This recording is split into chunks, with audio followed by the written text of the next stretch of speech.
Jadi dia baru 6 bulan itu surveinya dia sudah nomor 1 sebagai calon presiden. Cukup. Jadi bisa maju. Nah, variabel kedua adalah soal elektabilitas.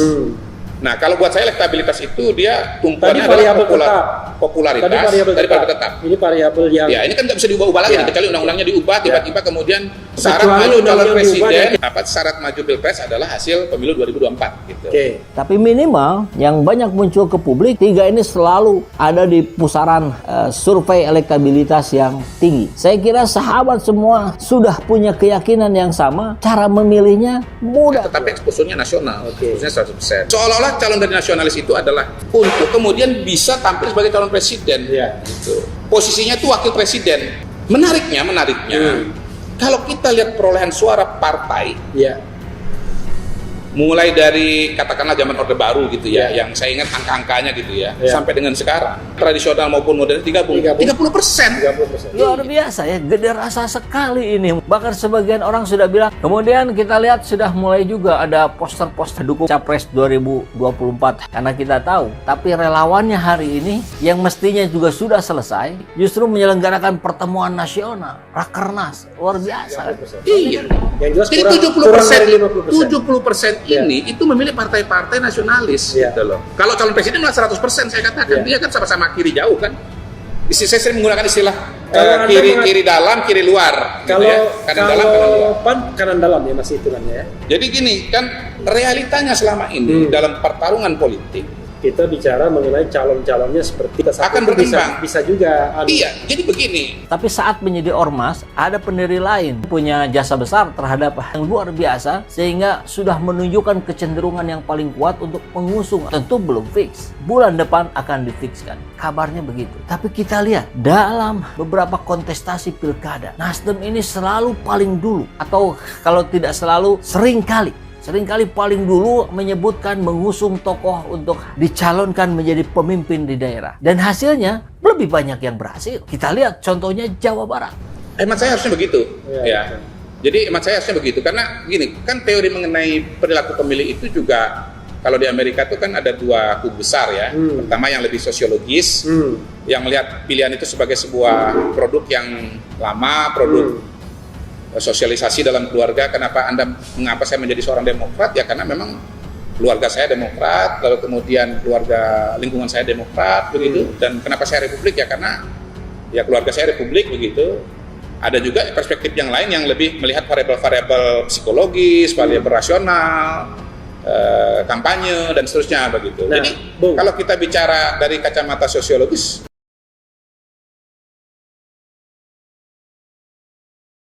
Puan Gatot Nurmantio, Prabowo, Ganjar, Anies masuk daftar divisi utama Capres menurut survei LSI DNJA.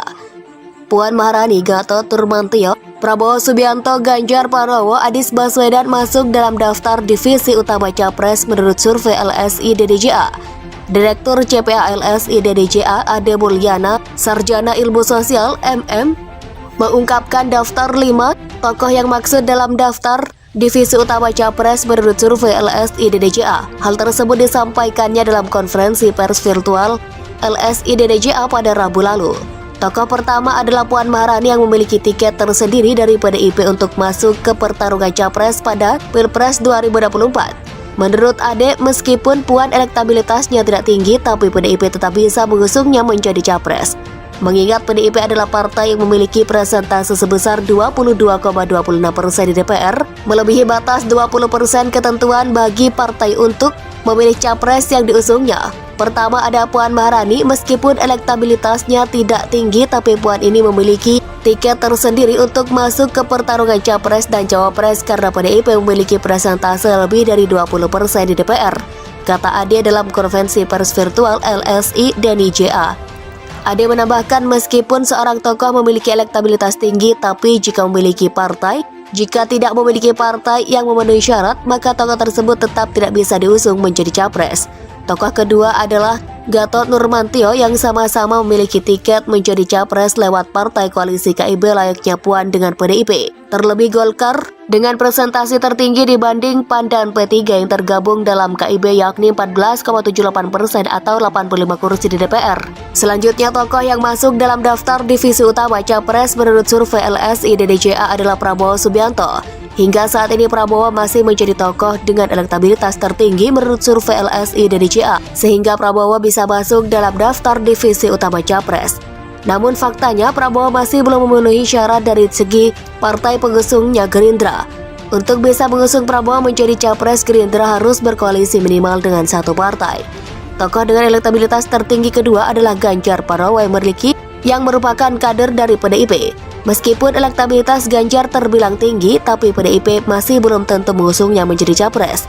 Namun masih ada partai-partai lain yang secara penuh bisa mengusung Ganjar menjadi Capres di Pilpres 2024 mendatang. Kemudian yang terakhir ada Anies Baswedan dengan elektabilitas tertinggi ketiga menurut survei LSI DNJA. Anies nyatanya juga memiliki permasalahan yang tak jauh berbeda dengan Ganjar. Elektabilitas Anies yang tinggi tetap tidak bisa memudahkan Anies menjadi Capres. Pasalnya Anies masih belum mempunyai partai pengusung yang memenuhi syarat untuk menjadikannya Capres. Perlu diketahui, survei 3 poros utama Pilpres 2024 di era digital yang dilakukan oleh LSI dan DNJA, metodologi yang digunakan adalah multi-stage random sampling dengan jumlah responden sebanyak 1.200 orang. Teknik pengumpulan datanya juga dilengkapi wawancara tatap muka dengan menggunakan kuesioner dan riset kualitatif hingga 5 Juli 2022. Survei yang dilakukan sejak 24 Mei hingga 7 Juni 2022 ini memiliki margin of error kurang lebih 2,9%. Puan Gatot Nurmantio, Prabowo, Ganjar, Anies masuk daftar divisi utama Capres menurut survei LSI DNJA.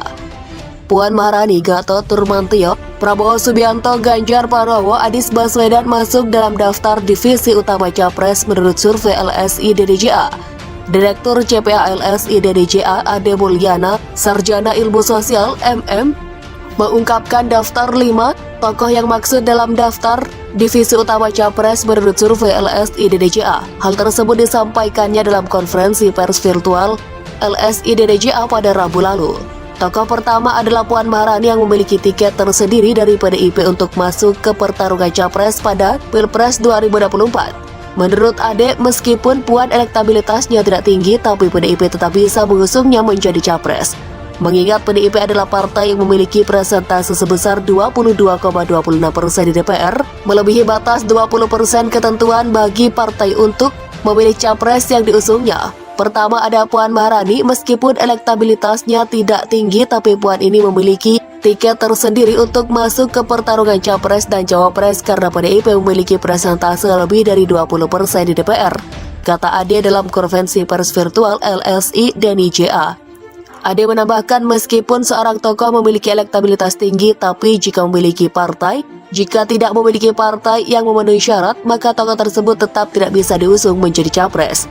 Tokoh kedua adalah Gatot Nurmantio yang sama-sama memiliki tiket menjadi Capres lewat partai koalisi KIB layaknya Puan dengan PDIP. Terlebih Golkar dengan presentasi tertinggi dibanding PAN dan P3 yang tergabung dalam KIB yakni 14,78% atau 85 kursi di DPR. Selanjutnya tokoh yang masuk dalam daftar divisi utama Capres menurut survei LSI DNJA adalah Prabowo Subianto. Hingga saat ini Prabowo masih menjadi tokoh dengan elektabilitas tertinggi menurut survei LSI DNJA, sehingga Prabowo bisa masuk dalam daftar divisi utama Capres.